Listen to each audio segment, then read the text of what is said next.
ഞാനിന്ന് പത്രം വായിച്ചപ്പോൾ ഒരു വാർത്ത കണ്ട്. അതെന്താന്ന് വെച്ചാൽ എസ് എൽ സിന്റെ കൂടെ ഇപ്പോൾ +2 റിസൾട്ട് വന്നല്ലോ. അപ്പോൾ +2 റിസൾട്ടിൽ എന്താണ് വളരെ കുറവാണ് പ്ലസ്സുകാരുടെ. അതെ, ശരിയാ. എനിക്ക് തോന്നുന്നത് വളരെ നല്ലൊരു മുന്നേറ്റമാണ് ഗവൺമെന്റ് ചെയ്തിട്ടുള്ളത്.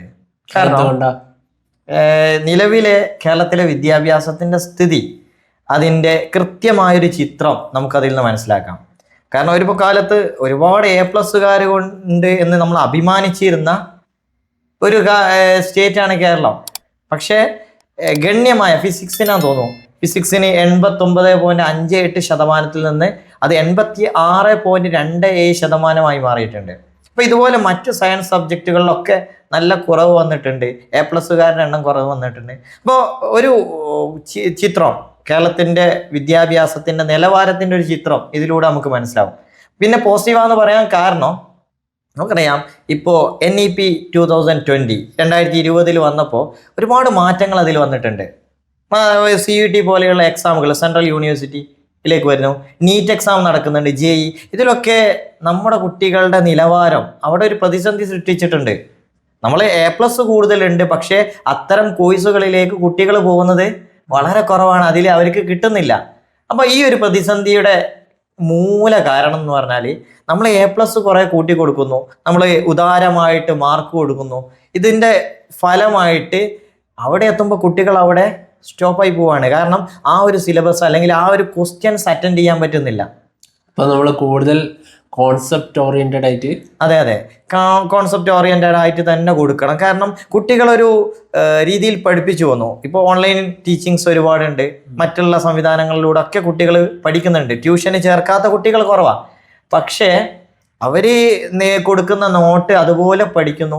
കൺസെപ്റ്റ് ബേസിൽ ഇപ്പോൾ സയൻസ് സബ്ജക്റ്റുകളൊക്കെ ആ രീതിയിൽ പഠിക്കുമ്പോൾ മാത്രമേ കൃത്യമായിട്ട് ആ കുട്ടിക്ക് ഉന്നതങ്ങളിലേക്ക് എത്താൻ പറ്റൂ. ഭാവിയിൽ ഇതിൻ്റെ ഒരു അപ്ഡേറ്റഡ് വേർഷനിലേക്ക് കുട്ടി മാറണമെങ്കിൽ ഇപ്പൊ നിലവിൽ കാണാപ്പാഠം പഠിച്ചിട്ട് കാര്യമില്ല, കൺസെപ്റ്റ് ഓറിയന്റഡ് ആയിട്ട് ടീച്ചേഴ്സ് പഠിപ്പിക്കാൻ ശ്രമിക്കണം. ഇനി മുന്നോട്ട് ക്വസ്റ്റ്യൻസിന്റെ നിലവാരമൊക്കെ വർദ്ധിക്കുമായിരിക്കും. അതെ, ക്വസ്റ്റ്യൻസിന്റെ നിലവാരം വർദ്ധിക്കും, കോമ്പറ്റീഷൻ കൂടും. നിങ്ങൾ നോക്ക്, CUT, NCT, ഇപ്പോൾ BEd എടുക്കാൻ പുതിയ NEP പ്രകാരം ഇന്റഗ്രേറ്റഡ് BEdന് സൗകര്യമുണ്ട്. നമ്മളൊക്കെ കൊടുക്കുന്ന കോഴ്സ് ആണല്ലോ. അപ്പോൾ NCT എക്സാമിന് നിലവിൽ ഒരുപാട് കുട്ടികൾ എഴുതിയിട്ടുണ്ട്. അടുത്ത വർഷം ഒരുപാട് കോളേജസ് അതിന് വേണ്ടിയിട്ട് ശ്രമിക്കും. അപ്പോൾ നല്ലൊരു മത്സരം തന്നെ ഈ മേഖലയിൽ ഉണ്ടാവും. അപ്പോൾ ഇതിൻ്റെ എക്സാം കുറച്ചും കൂടി ടഫാകും, കുട്ടികൾ ആ രീതിയിൽ പഠിക്കേണ്ടി വരും. അപ്പോൾ കൺസെപ്റ്റ് ഓറിയന്റഡ് നിലവിൽ ഇപ്പോൾ സിമ്പിളായിട്ട് തന്നെയാണ് എക്സാം നടക്കുന്നത്. പക്ഷേ മറ്റുള്ള നീറ്റ് പോലെയുള്ള അതല്ലെങ്കിൽ മറ്റു കോഴ്സുകളിലേക്കൊക്കെ എടുക്കുമ്പോൾ നല്ല ടഫായിട്ടുള്ള എക്സാമുകൾ വരും. അപ്പോൾ തീർച്ചയായും കോൺസെപ്റ്റ് ഓറിയന്റഡിൽ പഠിച്ചാൽ മാത്രമേ അവർക്ക് ആ ഒരു മാർക്ക് കുറഞ്ഞതിനെ കുറിച്ച് ആരും വലിയ രീതിയിൽ വിഷമിക്കേണ്ട ആവശ്യമില്ലല്ലേ. മാർക്ക് കുറഞ്ഞതിനെ കുറിച്ച് നിലവിൽ അവർക്കൊരു പ്രയാസം ഉണ്ടാകുമെങ്കിലും ഭാവിയിൽ അത് കുട്ടികൾക്കൊക്കെ, അതെ, നിലവിൽ ഈ സിസ്റ്റം ഉദാരമായി മാർക്ക് കൊടുക്കുന്നു. അതുപോലെ തന്നെ നമുക്കറിയാം, ശരാശരി നിലവാരത്തിനേക്കാൾ താഴ്ന്ന ക്വസ്റ്റ്യൻസ് വരെ വരുന്നുണ്ട് ക്വസ്റ്റ്യൻ പേപ്പറിൽ. ഇപ്പോൾ പഴയ കാലത്ത് നമുക്കറിയാം നിലവാരം കുറഞ്ഞ ഒരു സമയം തന്നെയാണ്. പക്ഷേ കേരളത്തിൽ നിന്നുള്ള കുട്ടികൾ, ഡൽഹി യൂണിവേഴ്സിറ്റിയിലൊക്കെ ഒരുപാട് കുട്ടികളുണ്ടായിരുന്നു. ഇപ്പം നമ്മൾ അന്ന് ഒരുപാട് കുട്ടികളുണ്ട്, പക്ഷേ അന്നൊരു പ്രത്യേകത ഉണ്ടായിരുന്നു. ഈ യൂണിവേഴ്സിറ്റികളൊക്കെ അവരുടെ +2 ബോർഡ് എക്സാമിൻ്റെ മാർക്ക് വെച്ചിട്ട് കുട്ടികളെ അഡ്മിഷൻ കൊടുത്തിരുന്നു. പക്ഷെ നിലവിൽ ഒരുപാട് കോഴ്സുകൾ അതിൽ നിന്ന് മാറി. നമ്മൾ CUT എക്സാമിന് ആ എക്സാമിൻ്റെ മാർക്ക് വെച്ചിട്ട് ഒരുപാട് കോഴ്സുകളിലേക്ക് അഡ്മിഷൻ നടക്കുന്നുണ്ട്. സ്വാഭാവികമായിട്ട് ഈ മാർക്കിനെ കൊണ്ടൊരു കാര്യമില്ല. ആദ്യകാലത്ത് മാർക്ക് ബേസിൽ കയറിയ കുറേ കുട്ടികൾ ഉണ്ടായിരുന്നു, പക്ഷെ നിലവിൽ ആ ഒരു എണ്ണം കുറഞ്ഞിട്ടുണ്ട്. അതിന്റെ പ്രധാനപ്പെട്ട കാരണം വിദ്യാഭ്യാസത്തിലുള്ള പഠന നിലവാരം മലയാളീസ് മാത്രമാണ്. പക്ഷെ നമ്മൾ CUT പോലെയുള്ള എക്സാമുകളിലേക്ക് കുട്ടികൾ എഴുതുന്നതിന് മാറ്റം വന്നിട്ടുണ്ട്.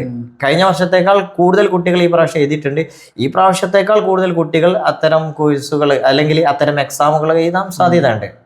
നമ്മുടെ നാട്ടിലുള്ള സാധാ കോളേജുകളിലേക്കാട്ടിലും എന്തുകൊണ്ടും മെച്ചം ഇത്തരം സ്ഥാപനം. അതെ, കാരണം നമ്മൾ നേരത്തെ പറഞ്ഞിട്ടുണ്ടല്ലോ, സെൻട്രൽ യൂണിവേഴ്സിറ്റിയിൽ അതിൻ്റെ ഒരു എക്സ്പോഷർ നമുക്കറിയാം. ഒരുപാട് സ്ഥലങ്ങളിൽ നിന്നുള്ള, ഒരുപാട് നാടുകളിൽ നിന്നുള്ള ബ്രൈറ്റ് ആയിട്ടുള്ള കുട്ടികൾ എത്തിച്ചേരുന്ന ഒരിടമാണ് സെൻട്രൽ യൂണിവേഴ്സിറ്റി. സ്വാഭാവികമായിട്ട് ഇവരുടെ മറ്റുള്ള സ്കില്ല്, അതായത് ഇവരുടെ ആ ഇൻഡെപ്ത് നോളജ് വർദ്ധിക്കും. കാരണം സബ്ജക്റ്റിലുള്ള ഇൻഡെപ്ത് നോളജിൻ്റെ കൂടെ തന്നെ ഇവിടെ സ്കില്ല് വർദ്ധിക്കും.